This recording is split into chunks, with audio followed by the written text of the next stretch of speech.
Le Cameroun est peut-être l'un des pays les plus méconnus d'Afrique, que même le voyageur le plus blasé découvre avec enchantement. Dans le nord, l'homme vit toujours en parfaite harmonie avec la nature et les saisons, dont il salue les cycles par des danses symboliques d'une grande beauté.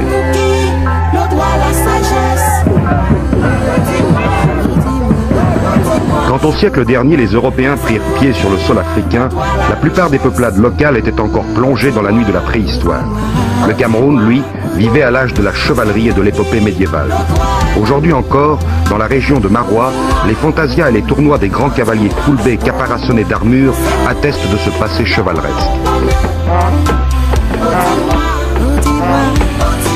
À la fin du XIXe siècle, ce peuple islamisé vint assiéger Founban, la capitale du paisible peuple Bamoun, qui ignorait encore l'existence des chevaux. Effrayés, les Bamouns s'empressèrent d'édifier des murailles autour de leur cité, comme le firent au XIIe siècle les habitants des villes d'Europe centrale devant les hordes du Grand Khan.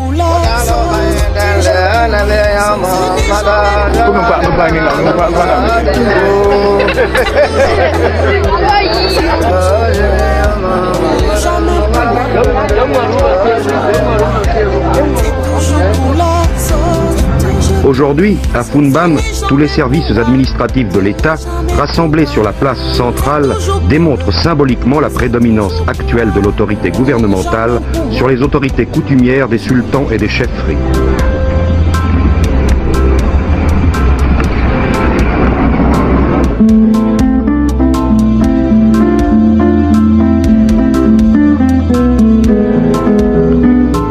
Yaoundé, la capitale du Cameroun, est à l'image du pays qu'elle administre.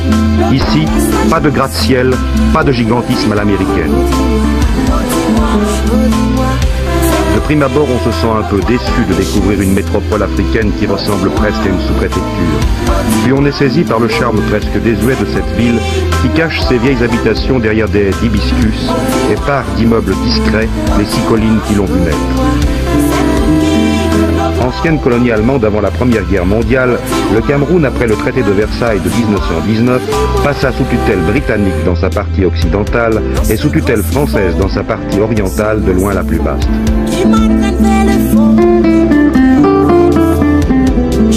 Deux cultures différentes vont pendant plus de 40 ans pénétrer le Cameroun sans qu'il y ait la moindre osmose entre le secteur occidental et le secteur oriental.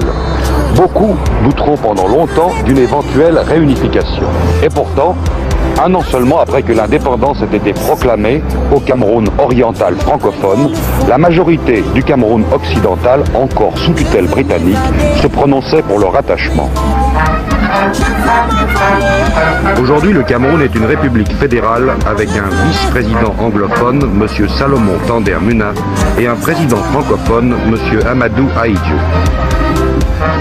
Cet homme du Nord, un peu froid, un peu distant, a la réputation d'être un habile politicien.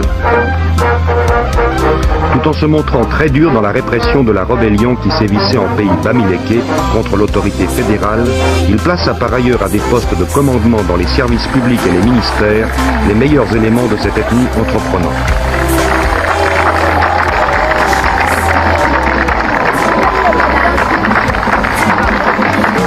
Actuellement, l'autorité du président Ahidjo est reconnue. Mais sa popularité ne le trompe pas. Il sait que les particularismes locaux encore vivaces sont un obstacle à l'épanouissement de la nation camerounaise et que seule l'éducation peut en venir à bout.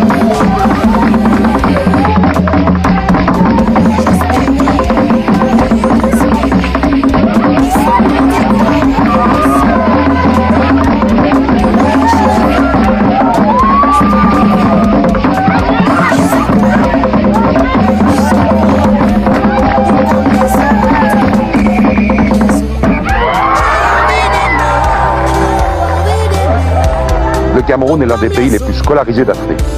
70% de sa jeunesse fréquente les établissements primaires, secondaires, supérieurs. La coopération avec la France en ce domaine est des plus efficaces. Sur 914 agents de coopération français, 572 sont des enseignants qui ont pour mission de contribuer à la formation des cadres du Cameroun de demain. On compte 1 200 000 élèves dans les écoles primaires et les lycées. 2500 étudiants sont inscrits à l'université de Yaoundé, dont les premiers bâtiments ont été inaugurés en 1967.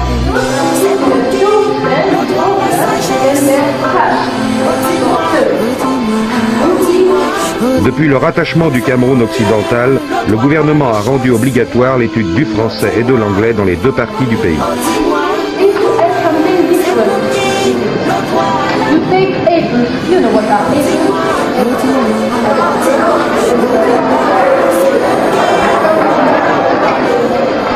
Il y a aussi à Yaoundé une école d'agriculture dont le but est de former des techniciens agricoles qui partiront ensuite en brousse ou en forêt enseigner aux villageois les moyens d'accroître leur rendement ou d'améliorer leur élevage.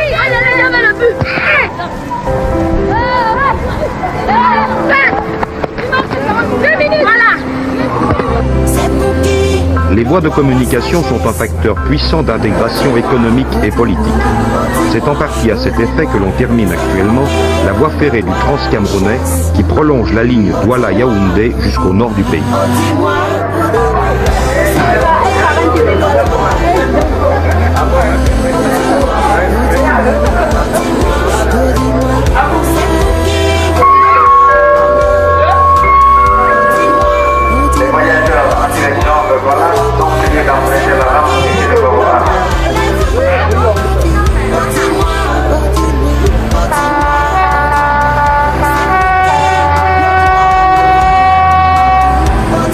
Le Cameroun est le 5e producteur mondial d'aluminium.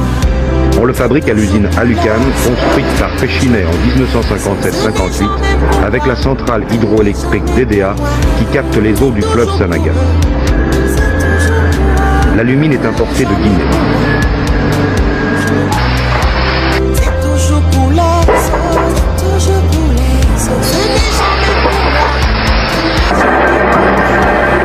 Autour de l'usine gravitent deux entreprises qui transforment une partie de la production en tôle ondulée ou en instruments de cuisine.